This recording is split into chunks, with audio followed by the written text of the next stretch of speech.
আলহামদুলিল্লাহি ওয়াহদাহু ওয়াসসালাতু ওয়াসসালামু আলা মান লা নাবিয়্যা বা'দাহু আম্মা বা'দ। প্রশংসা কেবল আল্লাহ সুবহানাহু ওয়া তাআলার জন্য। দরুদ এবং সালাম নাজিল হোক প্রিয় নবী মুহাম্মদ মুস্তাফা সাল্লাল্লাহু আলাইহি ওয়াসাল্লামের প্রতি, তাঁর সকল আলো আসহাবের প্রতি। আজকের এই গুরুত্বপূর্ণ ইসলামী সম্মেলনে সম্মানিত সভাপতি, বিজ্ঞ পরিচালক এবং আমার দিন দরদি দিনী ভাইয়েরা, আল্লাহ সুবহানাহু ওয়া তাআলার দরবারে শুকরিয়া আদায় করছি যে তিনি প্রায় বছরখানেক পরে আবার আপনাদের সামনে বসে দ্বীনের কিছু কথা, কোরআন ও সুন্নাহর কিছু কথা আপনাদের সামনে আরজ করার তৌফিক দিয়েছেন। সেই সাথে শুকরিয়া আদায় করছি এই ক্যাম্পের যে সমস্ত ভাইদের অক্লান্ত পরিশ্রমের ফসল হিসাবে প্রোগ্রাম এতদূর পর্যন্ত এসেছে এবং যারা আমাকে এখানে কথা বলার সুযোগ করে দিয়েছেন, আল্লাহ তাআলা তাদের সকলকে জাযায়ে খায়ের দান করেন। প্রিয় দিনী ভাইরা, আজ আমি আপনাদের সামনে যে বিষয়টি নিয়ে আলোচনা করতে চাই সে বিষয়টা হলো বাউলদের ধর্মবিশ্বাস, বাউল ফকিরদের ধর্মবিশ্বাস এবং তাদের জীবনাচার। প্রিয় দিনী ভাইরা, আমাদের সমাজে বাউল বা ফকির এই শ্রেণীর, এই নামে এক শ্রেণীর লোক আছে। দেশের দক্ষিণাঞ্চলে এই বাউলদের পরিমাণ একটু বেশি হলেও বিভিন্ন এলাকাতেই বাউলদেরকে পাওয়া যায়। তো এই বাউলদের সম্পর্কে আমাদের অনেকের পরিপূর্ণ ধারণা নাই যে এদের ধর্ম আসলে কি, এরা কি মুসলিম কিনা। সাধারণত আমাদের সমাজের মানুষ জানে বাউলরা সবাই কি মুসলিম। শুধু মুসলিমই না, আমাদের সমাজের একটা বিশেষ শ্রেণী চেষ্টা করে এই বাউলদেরকে মুসলিমদের খুব আফার ক্লাসের, একেবারে গোড়ার মুসলিম হিসাবে প্রমাণ করার। এবং সেজন্য আপনারা জানেন বাউলদের যে গানগুলো আছে, বাউল গান আছে না, এই বাউলদের গান কবিতাগুলোর মধ্যে প্রচুর পরিমাণ আরবি শব্দের ব্যবহার আছে। ইসলামের অনেক পরিভাষা সেখানে ব্যবহার করা হয়েছে। আর এটা দেখে আমরা অনেকেই তাদেরকে মুসলিম হিসাবে মনে করি। এবং শুধু মুসলিমই নয়, মুসলিমদের মধ্যে একেবারে আধ্যাত্মিক মুসলিম, আধ্যাত্মিক একেবারে মুসলিমদের মানে একেবারে গোড়ার গভীরের মুসলিম, এটা আমাদের সমাজের একটা শ্রেণীর লোক বাউলদেরকে মনে করেন। এবং শুধু তাই নয়, এই বাউলদেরকে মনে করা হয় এরা বিরাট বড় ওলি, এক একজন আল্লাহর অনেক বড় কি ওলি। বাউলদের মধ্যে সবচাইতে আলোচিত ব্যক্তি হলেন লালন শাহ। এই লালন শাহ যে তাকে যেখানে মাটি দেওয়া আছে কুষ্টিয়ার, এই জায়গাটাকে একসময় বলা হতো লালনের আখড়া। এরপরে ওই আখড়া না বলে ওইটার নাম পরিবর্তন করে এখন বলা হচ্ছে ওইটাকে লালনের মাজার। কি বলা হয় এখন? মাজার, ইসলামী পরিভাষা। এবং এই আখড়ায় সর্বকালে গাঞ্জা টাঞ্জা খাওয়া হইতো। এখন দেশের অনেক মানুষ সেখানে মান্নত করে, সিন্নি দেয়, ইত্যাদি ইত্যাদি করে। প্রিয় ভাইরা, বিশেষ করে দক্ষিণাঞ্চলে কুষ্টিয়া, যশোর, মেহেরপুর, চুয়াডাঙ্গা, ঝিনাইদহ এই সমস্ত এলাকাতে একটু বেশি, অন্যান্য এলাকাতেও আছে। অনেক গ্রামাঞ্চলে মানুষ এই বাউল ফকির যারা, তাদের কাছে যায় বাচ্চা কাচ্চার অসুস্থ হলে, কোনো অসুবিধায় পড়লে তাদের কাছ থেকে বিভিন্ন পড়া টড়া নিয়ে আসে। যায় কি যায় না? শুধু তাই নয়, বাউলদের বিভিন্ন গানকে আমাদের দেশের বিভিন্ন পাঠ্যপুস্তকে বাচ্চাদেরকে পড়ানো হয়, সেখানে পাঠ্যপুস্তকের অন্তর্ভুক্ত করে বাচ্চাদেরকে পড়ানো হয় বাউল গান। তাহলে বাংলাদেশের বেশিরভাগ মানুষ বাউল না, বাউলদের বাউলগিরি সাধারণ মানুষের ভিতরে নাই, কিন্তু যে কোনোভাবে হোক সমাজে এটাকে মুসলমানদের একটা ধারা, মুসলমানদের একটা গ্রুপ হিসাবে সাব্যস্ত করার জন্য একটা শ্রেণী দীর্ঘদিন থেকে চেষ্টা করে আসছে। শুধু তাই নয়,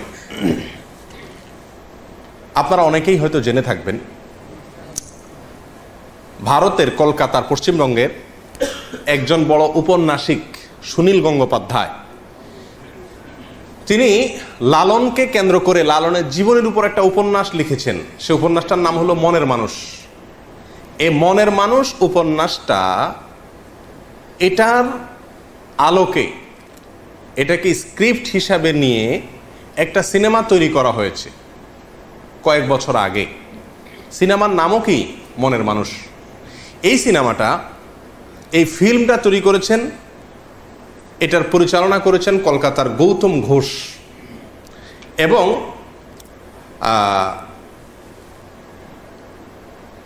গৌতম ঘোষের সাথে সহযোগিতা করেছে আমাদের বাংলাদেশের চ্যানেল আইয়ের কর্ণধার ফরিদুর রেজা সাগর সাহেবের প্রতিষ্ঠান ইমপ্রেস টেলিফিল্ম। এই ইমপ্রেস টেলিফিল্ম আমাদের দেশের আর গৌতম ঘোষ এর যৌথ উদ্যোগে মনের মানুষ সিনেমা তৈরি হয়। এই সিনেমা লালন এবং বাউলদের জীবন আচারকে এই সিনেমার মাধ্যমে তুলে ধরা হয়েছে। এই সিনেমা যখন বের হয় তখন পত্রপত্রিকায় প্রচুর লেখালেখি হয়। লেখালেখি হলে আমার দৃষ্টি আকৃষ্ট হয় যে এত লেখালেখি হচ্ছে এটা নিয়ে, জিনিসটা কি। পরে আস্তে আস্তে দেখলাম যে এই সিনেমাটা এর কি, এটা বোঝানোর জন্য একবার চ্যানেল আইয়ের জনপ্রিয় একটা অনুষ্ঠান টকশো তৃতীয় মাত্রায় এখানে আনা হয়েছে। ফরিদুর রেজা সাগর সাহেবের উপস্থাপনা অনুষ্ঠানটা চলছিল, এবং সেখানে আপনার আলোচনা করার জন্য উপস্থিত হয়েছিলেন সম্ভবত গৌতম ঘোষ। তখন তিনি এই সিনেমা সম্পর্কে বলতে গিয়ে বলতেছেন যে এটা সাধারণ কোনো সিনেমা না। সিনেমা মানে হলো গান, প্রেম, পিরিত, আলতু ফালতু এই সমস্ত না, এটা সেরকম কিছু না। এটা নামে সিনেমা হলো, এটা ভিন্ন কিছু। কি এটা? তো তিনি বলতে বলতে একটা পর্যায়ে বললেন, এটা সাধারণ কোনো ফিল্ম নয়, এটা একটা ধর্মগ্রন্থ। এটা একটা কি? ধর্মগ্রন্থ। কোরআন যেরকম একটা ধর্মগ্রন্থ, ইনজিল যেরকম একটা ধর্মগ্রন্থ, এই মনের মানুষ এটাও একটা কি? ধর্মগ্রন্থ। এবং এই সিনেমাকে কেন্দ্র করে এই কয়েকটা বেসরকারি চ্যানেলে বেশ কয়েকদিন ধরে কয়েকজন বাউলের মূল্যায়ন সাক্ষাৎকার প্রকাশ করছিল। সেখানে একেবারে প্রকাশ্যে, আমি নিজের চোখে দেখেছি, প্রকাশ্যে একাধিক বাউল দাবি করছিলেন যে লালন হলেন মোহাম্মদ যেরকম আরবের নবী ছিলেন, লালন হলেন বাংলার নবী। এবং তার এই কথার সমর্থনে ওই মিডিয়ার রিপোর্টার বেশ অনেকগুলো যুক্তি খাড়া করছিলেন। ঘটনা এখানেই শেষ নয়। এরপরে দেখলাম যে পত্রিকাতে খুব গুরুত্বের সাথে প্রকাশ হলো যে এই সিনেমা দেখানো হয়েছে ভারতের প্রেসিডেন্ট তৎকালীন প্রতিভা পাতিলকে এবং তৎকালীন প্রেসিডেন্ট মনমোহন সিংকে। আচ্ছা, প্রেসিডেন্ট প্রধানমন্ত্রী একটা দেশের, তাদের সিনেমা দেখার ফাও টাইম আছে নাকি? কিন্তু তাদেরকে দেখানো হয়েছে। এবং ভারতের আরো অনেক গুরুত্বপূর্ণ ব্যক্তিকে দেখানো হয়েছে। বাংলাদেশে এই সিনেমাটা বাংলাদেশের প্রেসিডেন্টকে দেখানো হয়েছে, প্রধানমন্ত্রীকে দেখানো হয়েছে। কাকরাইলে একটা সিনেমা হল রিজার্ভ করে, ভাড়া করে, সেখানে বাংলাদেশের সংসদের তৎকালীন স্পিকার অ্যাডভোকেট আব্দুল হামিদ এবং ৬০ জন বিশিষ্ট এমপিকে এই সিনেমা দেখানো হয়েছে।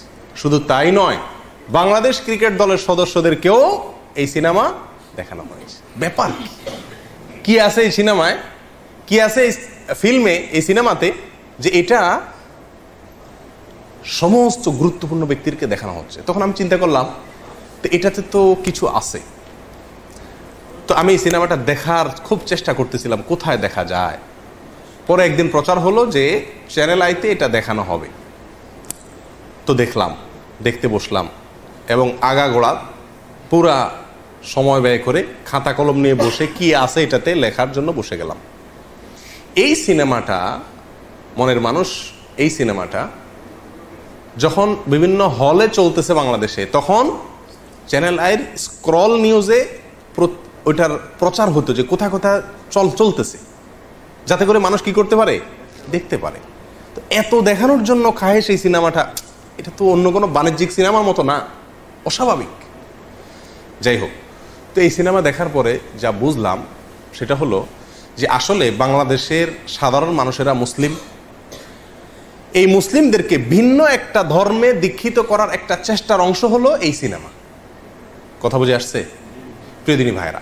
অনেকে হয়তো বলবেন যে বাউলদেরকে নিয়ে হঠাৎ করে বলার কারণ কি? এই কারণ হলো এগুলো, যে বাউলদেরকে নিয়ে কিছু মিডিয়া, কিছু বুদ্ধিজীবী, কিছু লোক আমাদের সমাজে এত বেশি মাতামাতি করছেন এবং তাদেরকে শুধু মুসলিম নয়, মুসলিমদের মধ্যে একেবারে আধ্যাত্মিক মুসলিম, মারেফতি মুসলিম যেটাকে বলে, এরকম মুসলিম হিসাবে তাদেরকে সমাজের সামনে সাব্যস্ত করার চেষ্টা করছেন। তখন চিন্তা করলাম যে বাউলদের সম্পর্কে কিছু ধারণা নেওয়া দরকার।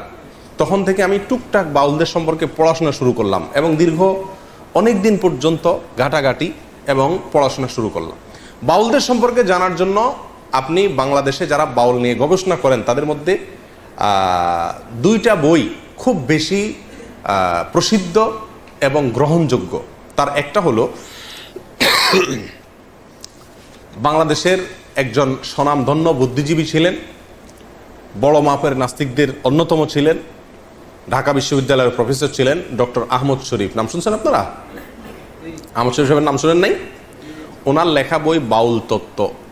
আরেকটা বই লালন একাডেমির প্রতিষ্ঠাতা পরিচালক ডক্টর আনোয়ারুল করিম চৌধুরী, তার লেখা বই বাংলাদেশের বাউল সমাজ, সাহিত্য, সঙ্গীত। এই দুইটা বইতে বাউলদের সম্পর্কে সবচেয়ে বিস্তারিত তথ্য উপাত্ত আছে এবং এটা সবচেয়ে বেশি গ্রহণযোগ্য। কথা বুঝে আসছে? এই বইয়ের আলোকে আমরা আগে প্রথমে জেনে নেই বাউলদের পরিচয় কি, বাউল শব্দের অর্থই বা কি, বাউল এই শব্দ কোত্থেকে আসছে, এর অর্থ কি, এটা নিয়ে তিনটা মত, অনেক মত আছে, তার ভিতরে মোটামুটি তিনটা মত উল্লেখ করার মতো। এক, বাউল আসছে বাতুল থেকে। বাতুল মানে হলো পাগল। বাতুল মানে কি? পাগল। তো যারা বাউল হয় এরা পাগলই হয় মোটামুটি, না? তো এই জন্য এদেরকে এই বাতুল বলা হয় এদেরকে, এই বাউলদেরকে। এবং বাতুল থেকে পরবর্তীতে আস্তে আস্তে রূপান্তরিত হতে হতে হতে বাউলে এসে দাঁড়াইছে। ঠিকছে? কথা বুঝে আসছে? আচ্ছা, এটা একটা মত। আরেকটা মত অনুযায়ী বাউল এটা মূলত 17 শতকে আপনার এই বাউলদের যে পাগলামি আমরা এখন দেখতে পাচ্ছি এটা শুরু হয়। এটা শুরু যে করছে তার নাম হলো আউল চাঁদ। সে আউল চাঁদ এর নামে আউল থেকে হইতে হইতে বাউল হয়ে গেছে। এটা আরেকটা মত। কথা বুঝে আসছে? আচ্ছা, তৃতীয় নম্বর মত, যেটা ডক্টর আনোয়ারুল করিম চৌধুরী লালন একাডেমির প্রতিষ্ঠাতা পরিচালক, তার বাংলাদেশের বাউল বইয়ের 133 থেকে 145 নম্বর পৃষ্ঠার ভিতরে বাউলদের সম্পর্কে আলোচনা করতে, তাদের উৎপত্তি সম্পর্কে বলতে গিয়ে তিনি বলছেন যে বাউল এটা বাল শব্দ থেকে আসছে। আরবি ঠিক না, কোরআনে ব্যবহৃত।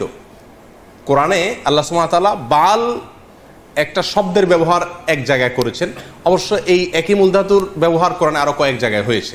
আল্লাহ সুবহানাহু ওয়া তাআলা বলেছেন, আতাদউনা বালান ওয়া তাদারুনা আহসানাল খালিকিন, তোমরা কি বালকে পূজা করো আর মহান সৃষ্টিকর্তাকে ভুলে বালকে পূজা করা শুরু করছো। এই যে বাল, এর পূজা, এর আর্চনা, এর উপাসনা করার ব্যাপারে কোরআনে নিষেধ আসছে, ইনজিলে নিষেধ আসছে, বিভিন্ন আসমানি গ্রন্থে নিষেধ আসছে। এই বাল একটা মূর্তি, একটা দেবতা। এই দেবতা সিরিয়া, ফিলিস্তিন এই অঞ্চলে, কারো মতে পারস্য এই অঞ্চলে এই দেবতার উপাসনা হতো হাজার হাজার বছর আগ ধরে। এবং কোরআনে ইনজিলে এই দেবতার উপাসনা করার ব্যাপারে ভৎসনা করা হয়েছে। এই বাল দেবতা সম্পর্কে এই বাংলাদেশের বাউল বইয়ে ডক্টর আনোয়ারুল করিম চৌধুরী লালন একাডেমির প্রতিষ্ঠাতা পরিচালক, বাউলদের সম্পর্কে যার কথা সবচেয়ে বেশি গ্রহণযোগ্য হয় তাদের মধ্যে একজন অন্যতম, তিনি বলেছেন যে মূলত যেই বাল মূর্তিকে পূজা করত সেই হাজার হাজার বছর আগে, ইসলামেরও আগের মুশরিকেরা সেই বালটা ছিল প্রজনন দেবতা। কি ছিল এটা? প্রজনন দেবতা। বুঝেন তো? এই প্রজনন দেবতা হওয়ার কারণে বাউলদের যে কর্মকাণ্ড এগুলো সবগুলাই যৌনাচার কেন্দ্রিক ম্যাক্সিমাম। সেই জন্য ওই বাল মূর্তির নামানুসারে বাউল বলে এই বাউল ধর্মের লোকদেরকে বা বাউল দর্শন লোকদেরকে নামকরণ করা হয়েছে। কথা বুঝে আসছে? এই গেল বাউল শব্দের উৎপত্তি। সংক্ষেপে আমরা বাউলদের পরিচয় সম্পর্কে জানি। বাংলাপিডিয়াতে আছে, বাউল হলো লোক সম্প্রদায়ের একটা সাধন ভজন গোষ্ঠী যারা গ্রামে গঞ্জে গান গেয়ে ভিক্ষা করে বেড়ায়। বাউলরা কোনো মসজিদেও যায় না, কোনো মন্দিরেও যায় না, কোনো ধর্মগ্রন্থে তাদের বিশ্বাস নাই। বাউলরা সাধারণত নারী পুরুষ মিলে যৌনাচার করে, এটাই হলো তাদের ধর্ম আর এটাই হলো তাদের সাধনা। এটা কার বক্তব্য? বাংলাপিডিয়ার বক্তব্য। শুধু বাংলাপিডিয়ার বক্তব্যই নয়, বাংলাদেশের বাউল বইতে আপনার একই কথা ডক্টর আহমদ শরীফের বইতে আরও স্পষ্ট করে একেবারে সরাসরি ডক্টর আহমদ শরীফের বইতে বলা আছে যে বাউলদের মূলত যে সাধনা, এদের কর্মকাণ্ড, এই সবগুলাই হলো মূলত যৌনাচার। বাস কি সেটা বিস্তারিত আমরা পরে আসছি। প্রীতিনী ভাইরা, এই বাউলদের সম্পর্কে আমরা এখন জানবো তাদের কিছু বৈশিষ্ট্য, তাদের কিছু কর্মকাণ্ড। শেষে গিয়ে তাদের ধর্ম নিয়ে বিস্তারিত আলোচনা করবো ইনশাআল্লাহ বিদিনিল্লাহ। বাংলাদেশে মুসলমানদেরকে একটা ধর্মের লোক মনে করা হয়, হিন্দুদেরকে রাষ্ট্রীয়ভাবে স্বীকৃত একটা ধর্মের লোক মনে করা হয়, হ্যাঁ, খ্রিস্টানদেরকে একটা ধর্মের লোক মনে করা হয়, বৌদ্ধদেরকে একটা ধর্মের লোক মনে করা হয়, নাস্তিকদেরকেও ধর্মীয় দৃষ্টিকোণ থেকে একটা গ্রুপের লোক মনে করা হয়। কিন্তু বাউলদেরকে আমাদের সমাজ রাষ্ট্র আমরা মুসলিম হিসেবেই জানি। কিন্তু আজকের আলোচনা থেকে আপনি পরিষ্কার হয়ে যাবেন যে বাউল এটা আলাদা একটা ধর্ম, এবং সেই ধর্মটার স্বরূপ কি এদের কখনো কখনো দেখা যাবে নাস্তিকদের সাথে মিলে, কখনো কখনো দেখা যাবে যে আপনার মুশরিকদের সাথে মিলে, কখনো কখনো দেখা যাবে যে মুসলিমদের সুরে তারা কথা বলে, জগা খিচুড়ি টাইপ। যাই হোক, বাউলদের যে সাধনা, আসেন তাদের কাজ কি, এই কাজ সম্পর্কে একটু জানার চেষ্টা করি। একটু আগে বলছিলাম যে বাউলদের মূল কাজ হলো যৌনাচারের মাধ্যমে ইবাদত করা, উপাসনা করা। কিরকম যৌনাচারের মাধ্যমে ইবাদত করা, উপাসনা করা? বাউলদের সমস্ত কর্মকাণ্ড হলো দেহ কেন্দ্রিক, নিজের দেহ কেন্দ্রিক। মাথা থেকে পা পর্যন্ত যে দেহটা আছে না, এই দেহটা নিয়েই সমস্ত ইবাদত বন্দেগী। মসজিদ না, মাদ্রাসা না, কোরআন না, হাদিস না, হজ না, জাকাত না, রোজা না, নামাজ না, কিচ্ছু না। সমস্ত ইবাদত বন্দেগী, সমস্ত সাধনা, সমস্ত ইবাদত উপাসনা সবকিছু হলো এই দেহকে কেন্দ্র করে। কথা বুঝে আসছে? এবং তারা বলে যে দেহই হলো পরম সম্পদ, আর দেহেই সৃষ্টিকর্তা আছে। দেহেই কি আছে? সৃষ্টিকর্তা আছে। ডক্টর আহমদ শরীফের হুবহু তার ভাষা হলো এরকম, কামাচার বা মিথুনাত্মক যোগ সাধনাই হলো বাউল পদ্ধতি। এবং এই দেহকে কিভাবে তারা সাধনা করে তার একটা স্বরূপ আসছে এই বইগুলাতে। যেমন বাউলরা আপনার তাদের একাধিক সেবা দাসী থাকে, কম বয়সে মেয়ে থাকে, এবং প্রত্যেক বাউলদেরই কমপক্ষে একজন সাধন সঙ্গিনী থাকে, মহিলা, যার সঙ্গে বিয়ে হওয়া জরুরি না, আরেকজনের বউ হতে পারে। আমি বলতেছি না, তাদের বই পুস্তকের কথা। পরকীয়া তাদের ধর্মে বৈধ, গাঁজা পান করা তাদের সাধনায় বৈধ। তো এই বাউলরা তাদের সাধনার পদ্ধতি হলো, একজন ব্যক্তি পুরুষের সাধনা করে, তার জন্য একটা মহিলা লাগে, এবং তারা মনে করে এই সাধনাটা কখন হয়? যখন এই পুরুষ এবং মহিলা ব্যভিচারে লিপ্ত হয় এবং তাদের অর্গাজম হয়, ঠিক ওই সময় নাকি সৃষ্টিকর্তা হাজির হয়ে যায়। বুঝে আসছে কথা? বাস, যত বেশি এটা করতে পারবে তত বেশি সে কি পারবে, সে সাধনা করতে করতে একেবারে সফল হয়ে যাবে। সিদ্ধ পুরুষ বলে তারা, সফল পুরুষ হয়ে যেতে পারবে যত বেশি সে এই যৌনাচার করতে পারবে এবং দেহ নিয়ে তথাকথিত সাধনা করতে পারবে। বাউলদের অনেক গান আছে যে গানের অর্থ আমরা জানি না। এদের একটা রহস্যের বিষয় হলো, এরা বলে একটা, উদ্দেশ্য না আরেকটা। আরবিতে এটাকে ইস্তেআরা বলে। বুঝে আসছে কথা? শব্দ বলে একটা, উদ্দেশ্য আরেকটা।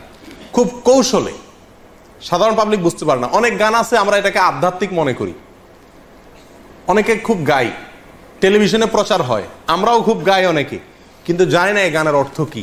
তার ভিতরে এক দুটো আপনাদের দেখাচ্ছি। বাড়ির পাশে আরশি নগর, সেটা এক পড়শি বসত করে, আমি একদিনও না দেখিলাম তারে। এই গান শুনছেন আপনারা? এই গান সম্পর্কে বাংলাদেশের বাউল বইতে, আমার কথা হলে বলতেন যে আপনি মৌলবী মানুষ, আপনি তাদের বিরুদ্ধে বলবেন, আমার কথা না, বাংলাদেশে কোনো মৌলবীর কথা না, বাউলদের মানে পৃষ্ঠপোষক বলা যেতে পারে লালন একাডেমির পরিচালক ডক্টর চৌধুরী তার বাংলাদেশের বাউল বইতে বলতেছেন যে এই গানটাকে আমাদের দেশে মানুষ অনেক উচ্চ মার্গের আধ্যাত্মিক গান মনে করলেও এই গানে যা বলা আছে সেটা নিছক যৌনতার বিভিন্ন কথাকে ইশারা ইঙ্গিতে বোঝানো হয়েছে। কথা আমার না, কথা ডক্টর চৌধুরীর। এবং 368 থেকে 369 নম্বর পৃষ্ঠায় এই গানের বিশ্লেষণ সেই বইতে আছে, কেউ দেখে নিতে পারে। আচ্ছা, লালনের আরো বহু গান আছে, মানে আমি প্রায় সবগুলো কবিতা পড়ার চেষ্টা করছি আজ অনেক দিন থেকে, প্রায় 1.5 বছর থেকে চেষ্টা করতেছি নিয়ে পড়াশোনা করতে। তো যতগুলো গান আমার চোখে পড়ছে, যতগুলো কবিতা চোখে পড়ছে, তার বেশিরভাগ কবিতার সার মর্ম হলো যৌনতা, কিভাবে যৌনতা করবে, কিভাবে সাধন করবে, এগুলা পদ্ধতি বাস। আরেকটা কবিতা শুনেন, আমি কি সন্ধানে যাই সেখানে, মনের মানুষ যেখানে, আধার গড়ে জ্বলছে বাতি দিবারাতি নাই সেখানে, যেতে পথে কাম নদীতে। যারা বাংলা বুঝেন তাদেরকে ব্যাখ্যা করার দরকার নাই, কাম শব্দের অর্থ জানেন আপনারা শুদ্ধ বাংলায়? যেতে পথে কাম নদীতে, পাড়ি দিতে ত্রিবেণে, কত ধনির ধারা যাচ্ছে মারা, পইড়ে নদীর তোর তুফানে, রসিক যারা চতুর তারাই নদীর ধারা চিনে, উজান্তরি যাচ্ছে বে তারাই স্বরূপ সাধন জানে। মনে হয় যে নদীর ঢেউটা বলা হচ্ছে, জি না। বিশ্বাস করেন এমন কিছু ব্যাখ্যা আছে এই সমস্ত গানের যেগুলো আমি আপনাদের সামনে খুলে বলতে পারবো না, আপনাদেরকে বুঝে নিতে হবে। আরেকটা গান আছে খুব জনপ্রিয়, আফসোসের বিষয়, বাংলাদেশের ক্লাস 9-এর শিক্ষার্থীদেরকে পড়ানো হয়, সিলেবাসের অন্তর্ভুক্ত। এই গানটা আমরা অনেকেই জানি এবং বলি নিজেরা। সেটা কি? সময় গেলে সাধন হবে না। এই গানটা জানেন আপনারা? শুনছেন এই গানটা? সময় গেলে সাধন হবে না। এই গানটার অর্থ ব্যাখ্যা এত নোংরা, এত নিকৃষ্ট, বিশ্বাস করেন যদি সেটা বলতে যাই তো মানে সোজা কথা আমাকে চরম নির্লজ্জ হতে হবে, এটা আমার দ্বারা সম্ভব না, আমি খুলে আপনাকে বলতে পারবো না এই গানের পুরো ব্যাখ্যা, তবে কিছু ইঙ্গিত দিব। শুনেন পুরো গানটা, শুনেন কবিতাটা শুনেন। সময় গেলে সাধন হবে না, দিন থাকিতে দিনের সাধন কেন করলে না, জানো না মন খালে বিলে মিন থাকে না জল শুকালে, কি হয় তারে বাদল দিলে শুকনা নদীর মোহনা, অসময়ে কৃষি করে মিশামিশি খেটে মরে, গাছ যদি হয় বীজের জোরে তবুও ফল তো ধরে না। এই গানের খোলাসা কথা আমি আপনাদেরকে বলি। বলা হচ্ছে যারা বাউল, যারা ফকির, যারা সাধনা করবে, এদেরকে বলা হচ্ছে আরে বেটা, দিন থাকতে দিনের সাধন করলি না, সময় থাকলে সাধন করতে হবে, সময় চলে গেলে সাধন করে লাভ হবে না। সময়টা কি? মেয়েদের ঋতুস্রাব, এর আগের সময়টাকে বোঝানো হচ্ছে। ঋতুস্রাবের আগের মুহূর্তে সাধন করতে হবে, ঋতুস্রাব হয়ে গেলে, মাসিক হয়ে গেলে তখন সাধন করলে আর কাজ হবে না। এ হলো খোলাসা কথা, আর এর চেয়ে বেশি আমি আপনাকে ব্যাখ্যা করে বলতে পারছি না।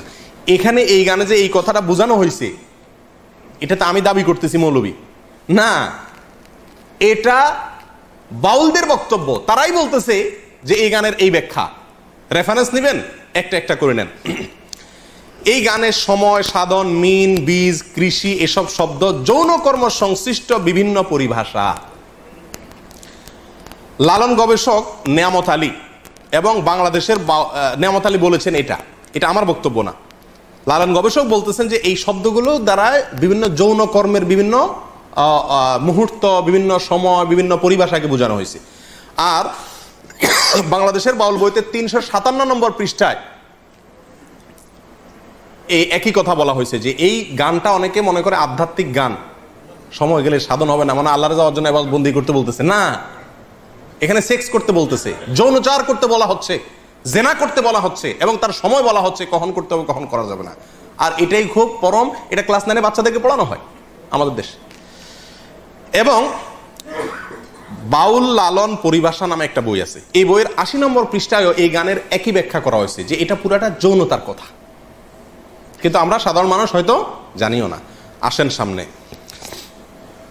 বাউল সাধনা সম্পর্কে আমাকে মাফ করবেন, এমন কিছু কর্মকাণ্ড তাদের আছে যেগুলো আমি না বললে আপনারা বুঝবেন না, বলতে হবে, আমাকে একটু বেহায়া হতে হবে। আমাদের দেশে মানুষ জানে না, অনেকে, ম্যাক্সিমাম লোক। আমি ব্যক্তিগতভাবে লালনের আখড়া থেকে নিয়ে ফকিরদের বিভিন্ন আখড়া ঘুরে ঘুরে দেখেছি। আমি নিজের অভিজ্ঞতার কথা আপনাদের কাছে চাপিয়ে দিতে যাব না, তাদের বই পুস্তকের আলোকে বলবো। আমি জানার জন্য তাদের বিভিন্ন আখড়া আখড়া ঘুরেছি। এইবার দেশে গিয়ে আমি কুষ্টিয়াতে গেছি। আমার উদ্দেশ্য ছিল লালনের আখড়া যাওয়া, দেখা সেখানে, এবং শুধু শোনা কথা বা পড়া কথারও বিশ্বাস না করে নিজে চোখে দেখা।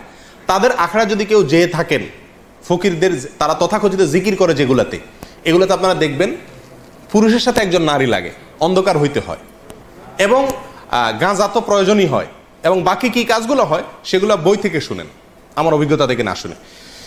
দেখুন, বাউল ধর্মে পরকীয়া প্রেম জায়েজ আছে। আল্লাহর কসম, আমি নিজে যাচাই করে যশোরের এক গ্রামে গিয়ে সন্ধান পাইছি যে এখানে, এমনি অন্য কাজে গেছি, পরে শুনছি যে এখানে আপনার ফকিরদের আখড়া আছে। তো আমি দেখতে গেছি, একদিন না কয়েকদিন পরে জানতে পারছি যে এক মহিলা আছে, তার স্বামীও আছে, কিন্তু সবাই জানে এই মহিলা সারাদিনই জেনা করে তার ওই সাধন সঙ্গীর সাথে, বাউলদের সাথে। এবং কোনো কোনো মহিলার তো সংসার শেষ, আবার অনেক পুরুষও করে যারা বাউল। এটা তাদের ধর্মের গুরুত্বপূর্ণ কাজ, জেনা করা। সারাদিন জেনাটাই ইবাদত বাস, এবং জেনার মানে মূল মুহূর্ত যেটা, সেই মুহূর্তেই নাকি স্রষ্টা হাজির হয়ে যায়। প্রিয়দিনী ভাইরা, বাউলরা মনে করে, আপনারা হয়তো অনেকে প্রথম শুনছেন, শুনে রাখেন, বাউলদের দৃষ্টিতে মানুষের শরীরের বিভিন্ন রোগ বালাই বার হওয়ার জন্য একটা বিরাট বড় ওষুধ হলো মেয়েদের রস পান করা। রস বুঝেন কি? না, রজ বলতে দুইটা জিনিস। এক হলো কুমারী মেয়ের প্রথম মাসিকের রক্ত, আরেকটা হলো পুরুষদের যেরকম উত্তেজনার কারণে বীর্য বের হয়, মেয়েদের যে পদার্থটা আসে এটাকে রজ বলে। এই রজ, এটা পান করলে কোনো রোগ বালাই আর শরীরে থাকে না, এটা বাউলদের বিশ্বাস। আরো শুনবেন, তারা বলে রোগ থেকে মুক্ত হওয়ার জন্য, বিভিন্ন রোগ থেকে, বড় বালা মুসিবত, অসুখ বিসুখ থেকে ভালো হওয়ার জন্য নিজের মুখ এবং মেয়েদের স্তনের দুধ পান করলে রোগ ভালো হয়। আরো শুনবেন, তারা বলে সমস্ত রোগ থেকে সর্বরোগের ঔষধ একসাথে যদি পাইতে চান তাহলে কি করতে হবে?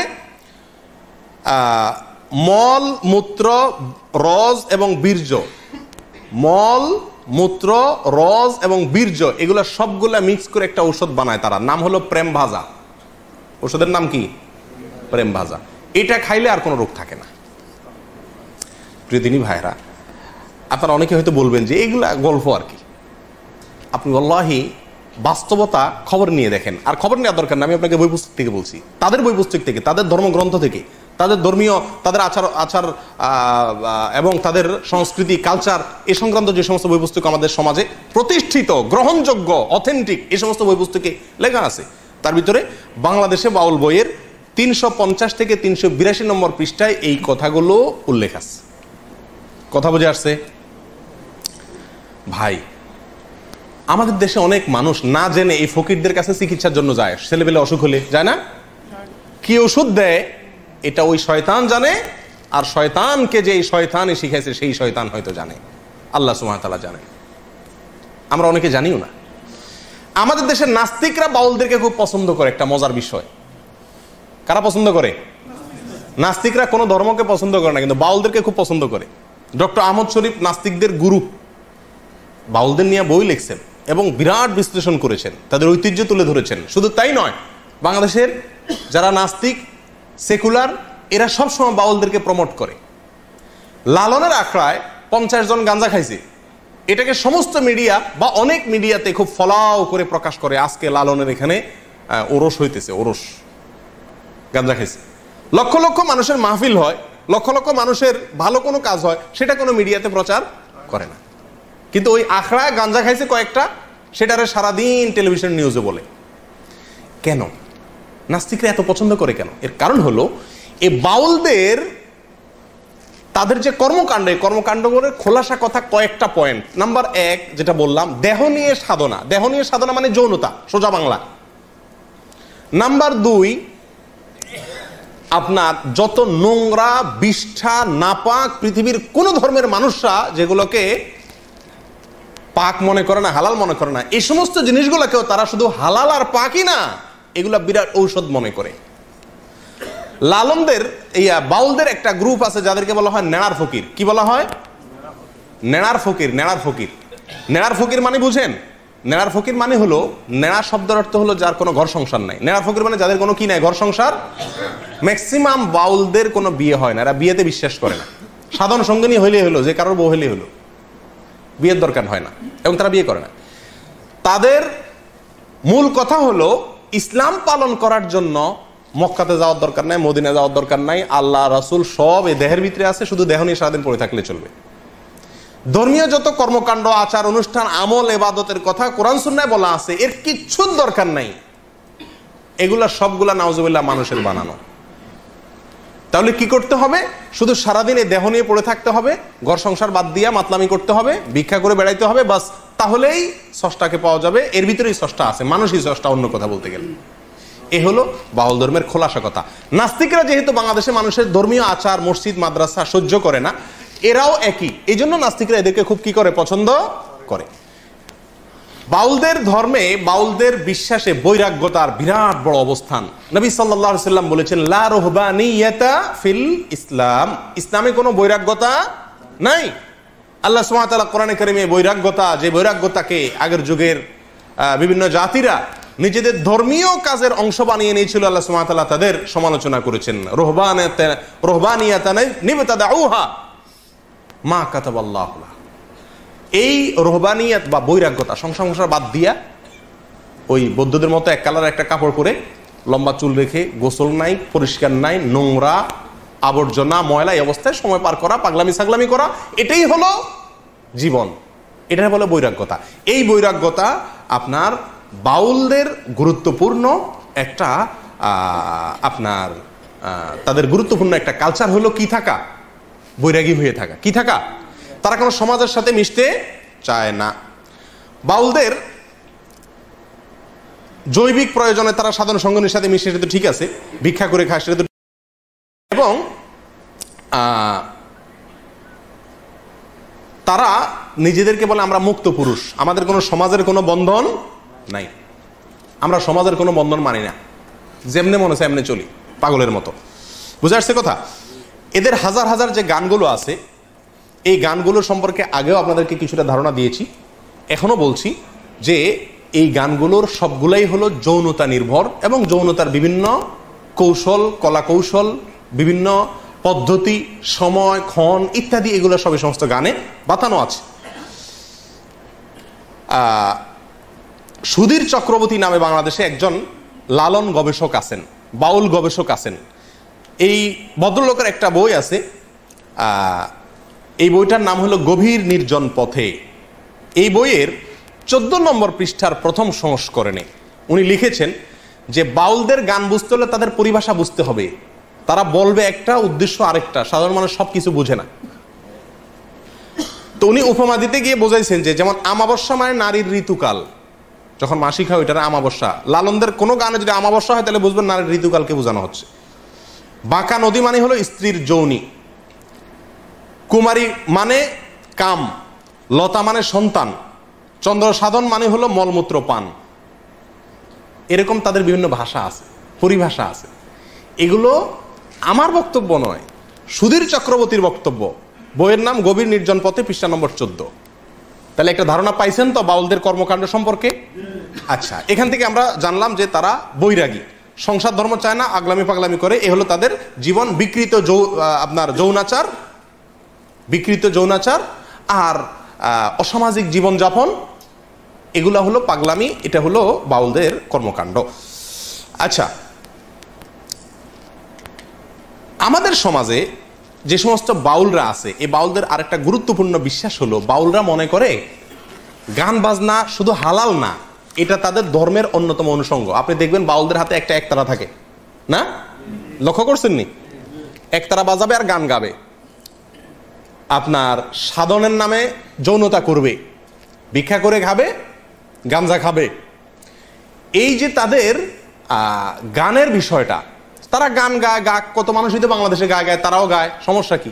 সমস্যা হলো যেখানে, সেটা হলো বাংলাদেশে যারা গান গায় তাদের কেউ দাবি করতে যায় না যে গান গাওয়া হালাল, কিন্তু বাউলরা গান তো গায় গায়, দাবি করে যে কোরআন হাদিসের দৃষ্টিতে গান হালাল। কোরআন হাদিসের দৃষ্টিতে কি গান হালাল? মনের মানুষ যে সিনেমার কথা আপনাদেরকে শুরুতে বলছিলাম, এই সিনেমার কয়েকটা সিনারিও আছে যেগুলোতে, কয়েকটা দৃশ্য আছে যে দৃশ্যগুলোতে দেখানো হয়েছে যে গান কিভাবে কোরআন হাদিস দ্বারা প্রমাণিত। এবং লালন একবার ওই সিনেমাতে দেখানো হয়েছে, এক মৌলবীর সাথে তার তর্ক হয়েছে, বাহাস হয়েছে। সে তর্কে মৌলবী বলছে গান হারাম, সে বলছে গান হালাল। তো এই তর্কে লালন জিতে গেছে। এখন সিনেমা তো যেমনি ইচ্ছে এমনি বানায়, ওই মৌলবীরা হারাইয়া লালন রে জিতে দিছে, আর মারহাবা মারহাবা, তাহলে গান হালাল। এই মৌলবীরা বলে গান হারাম, বাদ্য হারাম, এগুলো সব মূর্খ, কিচ্ছু জানে না।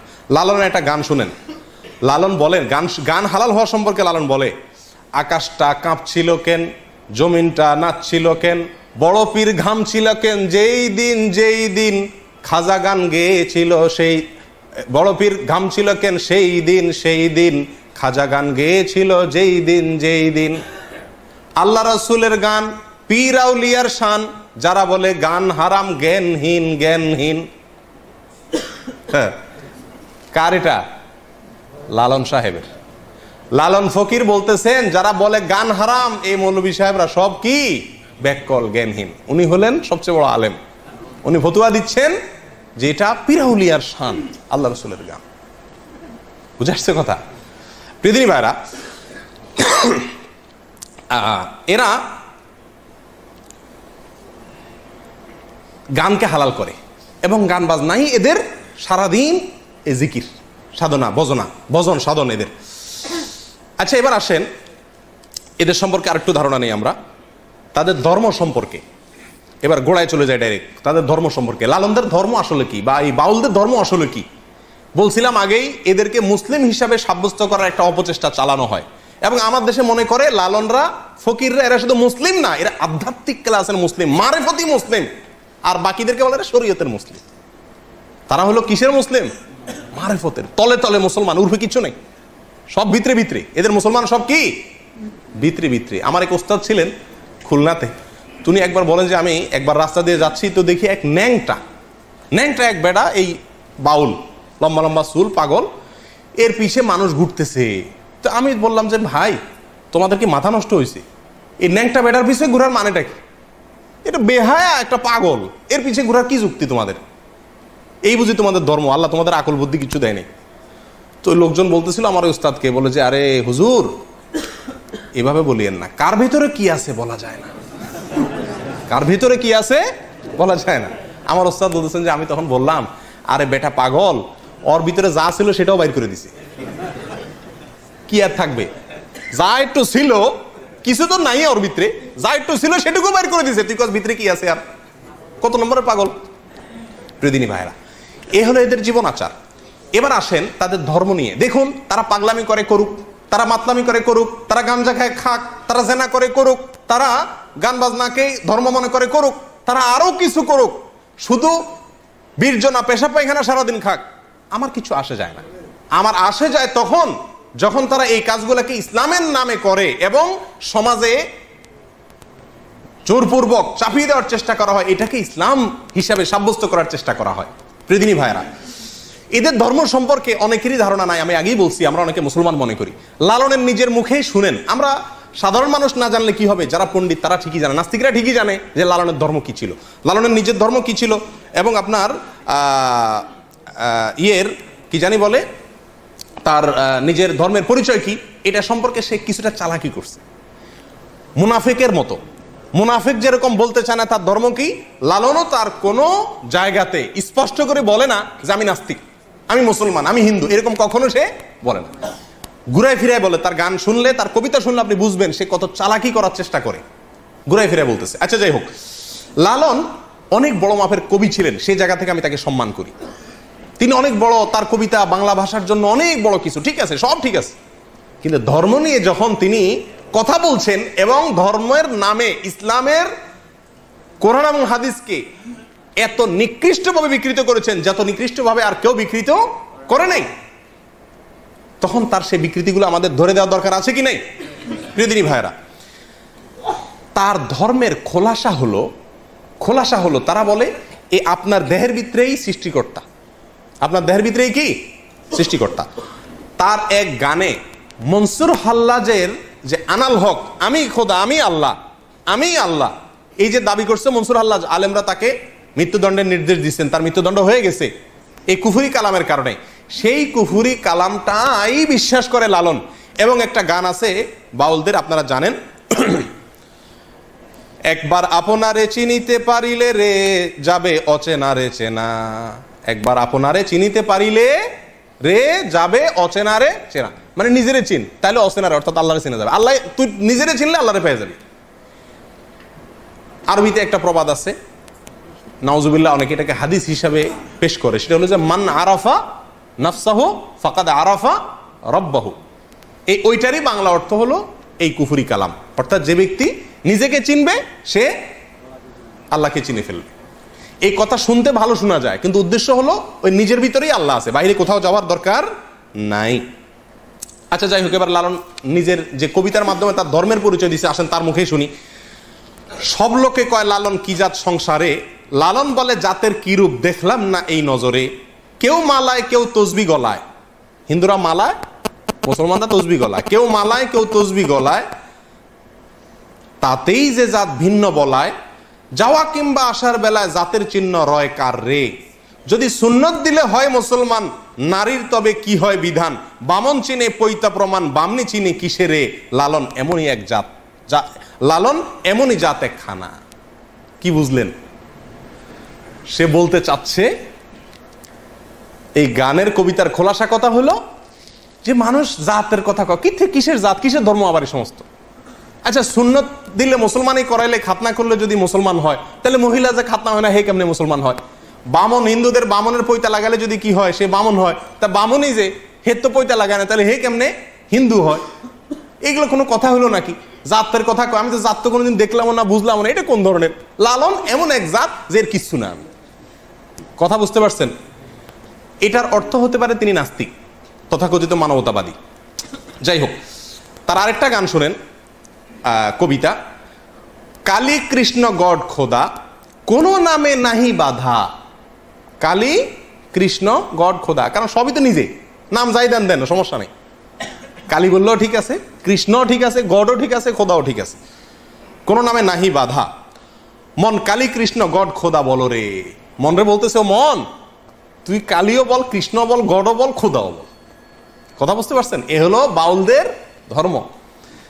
আচ্ছা, এরা কোনোদিন মসজিদে যায় না, ইতিহাসে কোনোদিন কোনো বাউলকে আপনারা ভুলেও কোনো মসজিদে, কোনো মন্দিরেও যায় না, মন্দিরেও যায় না, বরং প্রাতিষ্ঠানিক ধর্মাচরণের বিরুদ্ধে এরা সবসময় সোচ্চার। এরা বলে যে কোনো মসজিদ, মাদ্রাসা, কোরআন, হাদিস কিচ্ছু দরকার নাই, শুধু আইসা সারাদিন একতারা বাজাও বা লালনের গান গাও, যৌনতা করো, ভিক্ষা করো, গাঞ্জা খাও, এক কালার কাপড় পরে পাগলামি করো, ব্যাস তুমি সিদ্ধ পুরুষ হয়ে যাবা, তথাকথিত দেহনিয়া সাধনা করো। প্রিয় বন্ধুরা, তারা বলে, বাউলরা বলে যে কোনো তীর্থস্থানে যাইতে হবে না। এই যে আমরা মক্কায় আসি না, এটার বিরুদ্ধে লালন কবিতা লিখছে। মক্কা আসার দরকার নেই, মদিনা যাওয়ার দরকার নেই, সব মক্কা মদিনা কোথায় আছে? এই নিজের ভিতরে আছে। বুঝে আসছে কথা? দেখেন সে কি বলে, আছে আদি মক্কা এই মানব দেহে, আছে আদি মক্কা, আদি মক্কা মানে পুরান মক্কা, আসল মক্কা এই মানব দেহেই বলে কি আছে, আছে আদি মক্কা এই মানব দেহে, দেখলো না রে মন ভে, কেউ একটু এই মক্কাটা দেখলো না, সবাই কেন ওই মক্কায় ছুড়ে। হ্যাঁ, আছে আদি মক্কা এই মানব দেহে, দেখলো না রে মন ভে, দেশ দেশান্তরে দৌড়ে এবার মরিস কেন হাঁফিয়ে, এত কষ্ট করে কেন মক্কা যাস? 10 দুয়ারি মানুষ মক্কা, গুরুপদে ডুবে দেখগা, ধাক্কা সামলায় ফকির লালন বলে, সে যে গুপ্ত মক্কা, আদি ইমাম সেই মেয়ে। কথা বুঝছেন তো? সব মক্কা কোথায় আছে? ভিতরে আছে। এই দুনিয়া ঘুরে ওখানে যাওয়ার একটা অনর্থক লালন বলে। আচ্ছা, নাউজুবিল্লাহ, প্রত্যেক মানুষই সৃষ্টিকর্তা, প্রত্যেক মানুষই আল্লাহ, এটা তার ওই আনাল হক যে জিন্দিগি বক্তব্য, সেই বক্তব্য তার কবিতায় আসছে। দেখেন, মনসুর হাল্লাজের আনাল হক যে আছে আমি সত্য, এটাকেই তারা বিশ্বাস করে। চণ্ডীদাসের একটা কবিতা আছে, আপনারা অনেকে জানেন, সবার উপরে মানুষ সত্য, তাহার উপরে নেই। সবার উপরে মানুষ সত্য, তার। আমরা বলি লা ইলাহা ইল্লাল্লাহ, মানে কি? আল্লাহ ছাড়া কোনো সত্য মাবুদ নাই। পৃথিবীতে সত্য যদি থাকে, আল্লাহর অস্তিত্বের উপরে কোনো সত্য আর নাই। সবচেয়ে বড় মহাসত্য হলো আল্লাহর অস্তিত্ব, না?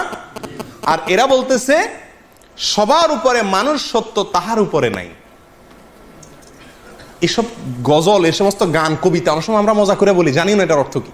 সবার উপরে মানুষ সত্য, তাহার উপরে নাই, অর্থাৎ কি আল্লাহ, গড, এক এক ধর্মের মানুষ এক একটা বলে, নাউজুবিল্লাহ, এগুলো সবই বাতিল, কোনোটারই অস্তিত্ব নয়। আসলে হলো মানুষের অস্তিত্ব। মানুষই খোদা, মানুষই আল্লাহ, মানুষই মক্কা, মানুষই সব, ব্যাস, মানুষের সৃষ্টিকর্তা, নাউজুবিল্লাহ। এবং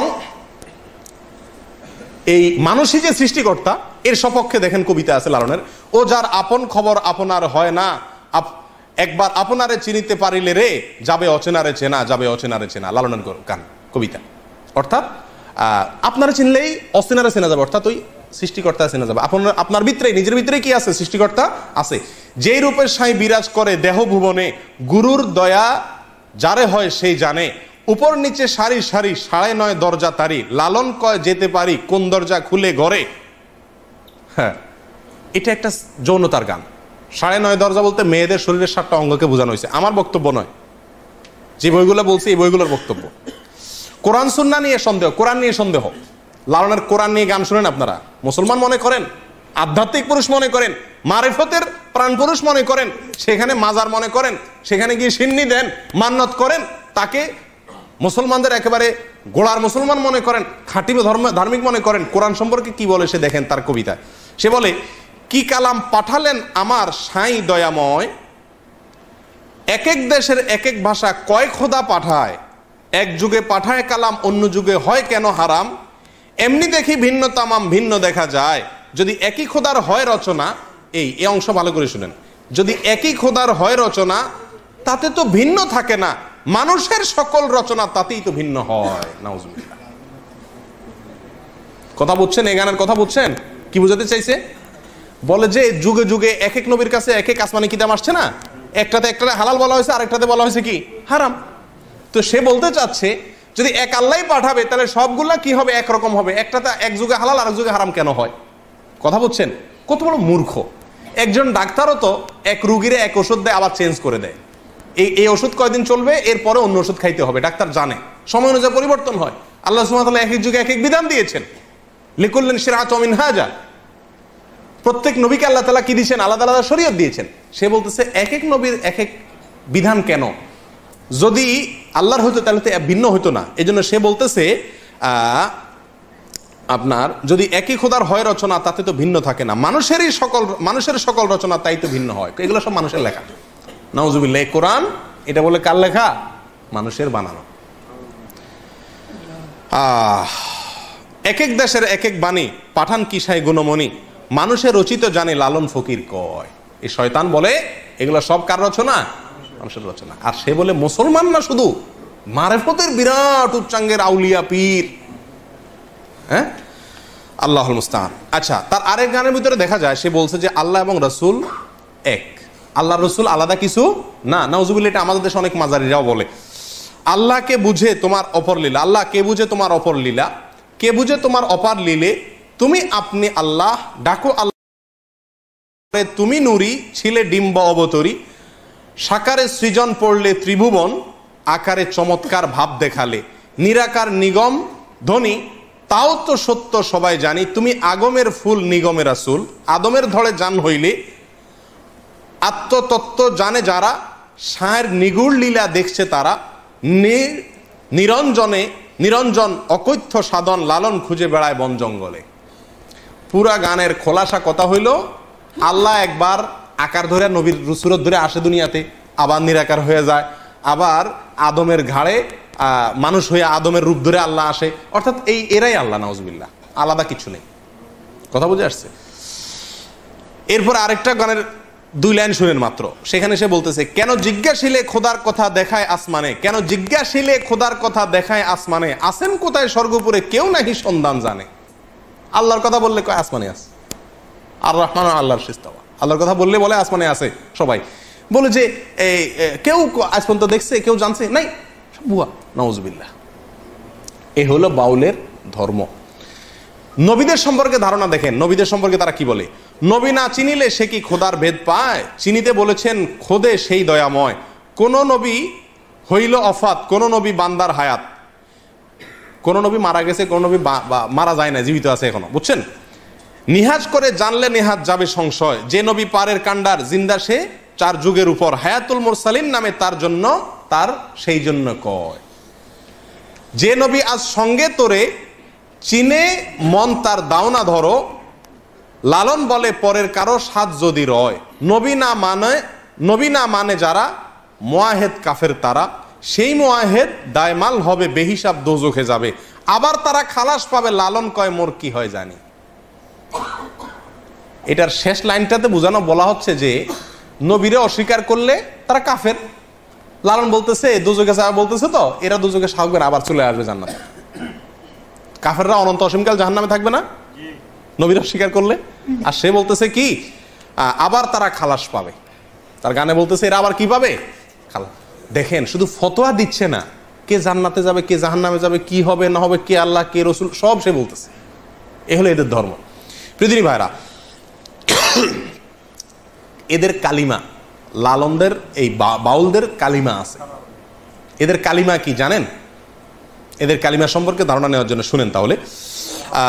সুধীর চক্রবর্তীর ব্রাত্য লোকায়তন বইয়ের, ব্রাত্য লোকায়ত লালন বইয়ের 2য় সংস্করণে 4 থেকে 95 নম্বর পৃষ্ঠায় আছে যে লালন শাহর অনুসারীদের মধ্যে একটা অংশ একবার 1986 সালে সরকারের পক্ষ থেকে লালনের আখড়া এটার তদারকি করার জন্য কুষ্টিয়া ভার্সিটির একজন প্রফেসরকে সরকার দায়িত্ব দিয়েছে যে আপনি লালনের যে আখড়াটা আছে, যেটা মাজার বলে, এটা আপনি দেখাশোনা করেন, এখানে যা যা লাগে আপনি করেন। তখন তিনি ওখানে কোরআন খানের ব্যবস্থা করছে, ওই যে মাজারে যেগুলো হয় বেদাতি কাজ, তো কোরআন খানিটা নিয়ে এগুলোর ব্যবস্থা করছে, ইসলামিক কিছু কাজ কাম চালা দিছে, ওয়াজ মাহফিল কোরআন খানি এগুলো চালা দিছে। দিলে তখনকার কুষ্টিয়া জেলা প্রশাসকের কাছে যে তাদের একটা দল 1986 সালে, এই ঘটনা লেখা আছে কোন বইতে বলছিলাম, সুধীর চক্রবর্তীর লেখা ব্রাত্য লোকায়তন লালন 4 থেকে 95 নম্বর পৃষ্ঠার ভিতরে এই ঘটনার উল্লেখ আছে। এখানে আপনার এরা যায় ইয়ের কাছে, জেলা প্রশাসনের কাছে বলতেছে যে আমাদের এখানে লালনের এটা হলো আমাদের মক্কা মদিনা, এটা হলো আমাদের তীর্থভূমি, এখানে কোরআন তেলাওয়াত মুসলমানদের কর্মকাণ্ড এটা দারুণ অপমান আমাদের জন্য।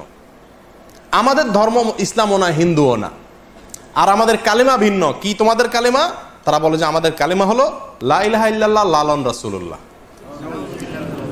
বই নম্বর বললাম, পৃষ্ঠা নম্বর বললাম, সালের কথা বললাম, এবং একটা বই নয় 4-5টা বইতেই এই একই ঘটনার পুনরাবৃত্তি উল্লেখ আছে। প্রিয়দিনী ভাইরা, এই হলো বাউল ধর্ম, এ হলো লালনদের ধর্ম, এ হলো ফকিরদের ধর্ম। এর সাথে ইসলামের কোনো ন্যূনতম সম্পর্ক আছে কিনা এটা বোঝার জন্য কোনো আলেম হওয়ার, কোনো পণ্ডিত হওয়ার, কোনো শেখ হওয়ার, মুফতি হওয়ার প্রয়োজন নাই। সাধারণ মানুষই খুব সহজে বুঝতে পারে যে এদের এই সমস্ত জীবনাচারের সাথে, এই সমস্ত বিশ্বাসের সাথে ইসলামের ন্যূনতম কোনো সম্পর্ক থাকতেই পারে না। যারা আল্লাহর অস্তিত্বকে অস্বীকার করে, যারা আল্লাহর রসুলকে এক বলে, যারা মানুষকেই সৃষ্টিকর্তা বলে, যারা মানুষের মধ্যেই সৃষ্টিকর্তা আছে বলে, যারা জেনা করাটাকেই সবচেয়ে বড় ইবাদত মনে করে, জেনা করার চরম মুহূর্তটাকেই তারা ইবাদতের চরম মুহূর্ত মনে করে, যারা গাঞ্জা খাওয়াটাকে তাদের ধর্মীয় কাজের গুরুত্বপূর্ণ অংশ মনে করে, কোরআন এবং সুন্নাহ সম্পর্কে তাদের যে কবিতা গানগুলো আছে সেগুলোর কথা আপনারা শুনলেন, এগুলোকে যারা ধর্ম মনে করে, এই সমস্ত লোকেরা কোনোভাবে মুসলমান হতে পারে? কিন্তু আমাদের দেশে তাদেরকে শুধু মুসলমান মনে করে না, পানি পড়ার জন্য তাদের কাছে যায়, ফকিরদের কাছে, তাদের কাছে আশ্রয় নেয়, কি নেয় না?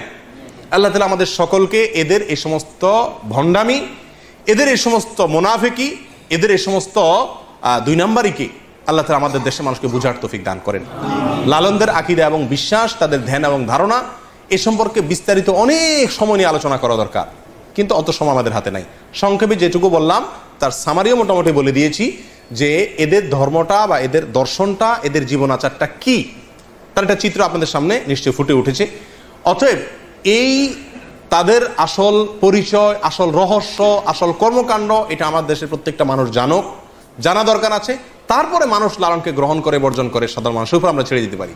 আমাদের দেশে জোর করে চাপিয়ে দেওয়ার চেষ্টা বারবার করা হয়। ক্লাস 9-এর বইতে লেখা বাচ্চাদের পড়ানো হচ্ছে সময় গেলে সাধন হবে না, যৌনতার কবিতা। মাসিক থাকতে যৌনাচার করতে হবে, না হলে সাধন হবে না মাসিক আসার আগে। এই কবিতারে পড়ানো হচ্ছে ক্লাস 9-এ বাচ্চাদেরকে আধ্যাত্মিক কবিতা হিসেবে। এবং এই কবিতার এই ব্যাখ্যা আমি আপনাদেরকে আগেই বলেছি, এটা আমার ব্যাখ্যা নয়, এটা ডক্টর আহমদ শরীফের ব্যাখ্যা, এটা ডক্টর আনোয়ার করিম চৌধুরীর ব্যাখ্যা, এটা সুধীর চক্রবর্তীর ব্যাখ্যা, এটা লালন পণ্ডিতদের ব্যাখ্যা, লালন একাডেমির কর্তাদের ব্যাখ্যা, আমাদের সাধারণ মৌলভী সাহেবদের ব্যাখ্যা নয়। অতএব আল্লাহ তাআলা এদের এই সমস্ত চক্রান্ত থেকে, শয়তানি থেকে আল্লাহ তাআলা আমাদেরকে হেফাজত থাকার তৌফিক দান করেন।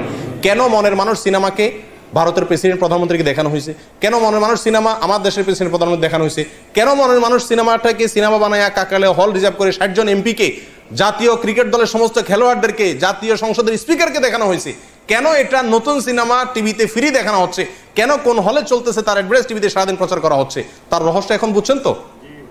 এটাকে একটা ধর্ম, এই ধর্ম বাংলাদেশে প্রতিষ্ঠা করতে চায় কিছু লোক, কিছু নাস্তিকরা।